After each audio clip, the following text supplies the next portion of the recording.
Today's daily code problem of the day is combination sum part 2, number 40. We're given a collection of candidate numbers called candidates and a target number called target. We want to find all the unique combinations in candidates where the candidate numbers sum to target. So for each number in candidates, it may only be used once in the combination. So for this problem, we basically want to do a decision tree. And for each number, we're going to have a decision tree to either add another number or not add another number. So if we look at 1, there's 2 1s in our candidate list, so we can use 1 twice. So 1, 1, 6, 1, 2, 5, 1, 7, 2, 6. Each of these numbers went through a decision tree to ultimately come up with this end solution, where we found that if we add 1, and add 6, it adds up to our target value. So let's go ahead and program this. First thing we're going to do is initialize output list. We're then going to sort our candidates, and then we're going to have a recursive method, and then return output. So, output list. It's going to be a list of lists of integers, and we call it output. It's going to be equal to a new array list. We're then going to sort our candidates. We can do that by just doing arrays.sort candidates. And then we're going to have a recursive method. This recursive method is going to be a backtracking method because it is going to do like a decision tree. So we can call it backtrack. And we're going to pass it a few things. First thing we're going to pass it is our output. We're also going to pass it a new array list. And this array list is going to be our temporary list. So each time we go to add a new list to our output, this is going to be the temporary list. We're also going to pass it our candidates. We're going to pass it our target, and we're going to pass it our initial index, and that initial index is going to be 0. We're then going to return our output list.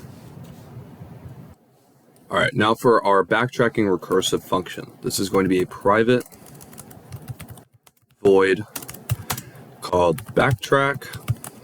It's going to receive a list of lists of integers called output. We have our list of integer temp. We have our integer array candidates, we have our integer target, and we have an integer index. So for our backtracking method, our base case is if our target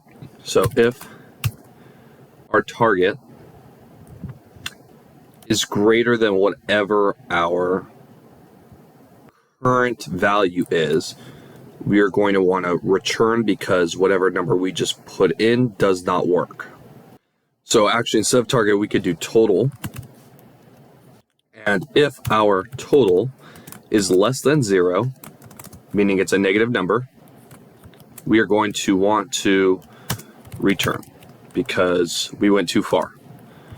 Otherwise, else if our total is equal to 0, we can add whatever temporary list we have to our output list. So output.add temp. Because temp, the current temporary list's sum is equal to 0. Meaning that we subtracted the temporary list sum from target and that equaled 0. It wasn't negative, it wasn't positive, meaning they're the exact same. So we're going to output.add new array list, and it's going to be the list of temp. Otherwise, we are going to have to pass new elements to our recursive function to try and either achieve 0, or eventually we will exit out to try a new list. So we're going to have one case scenario we have to deal with.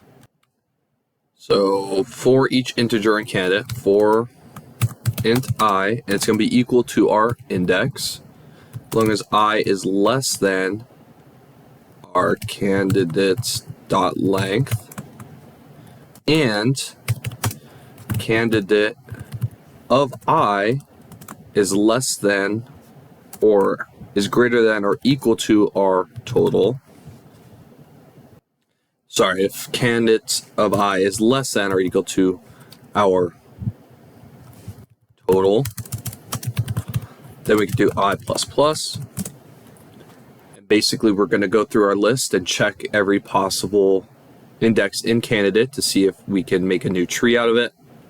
We're then going to prevent duplicates by checking if I is greater than index, so skipping the first element, if I is greater than index, and as long as our candidate of I is, so if our candidate of I is equal to candidate of I minus 1, we're going to continue.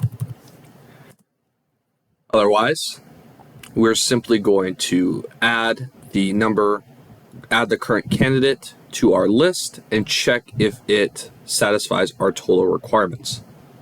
So to do that, we're going to temp.add candidate of I. Then we're going to once again backtrack, and we're going to pass it the same stuff. So we're going to have output temp candidates total and index, and then we can do temp.remove candidate. We want to do temp.remove temp.size -1.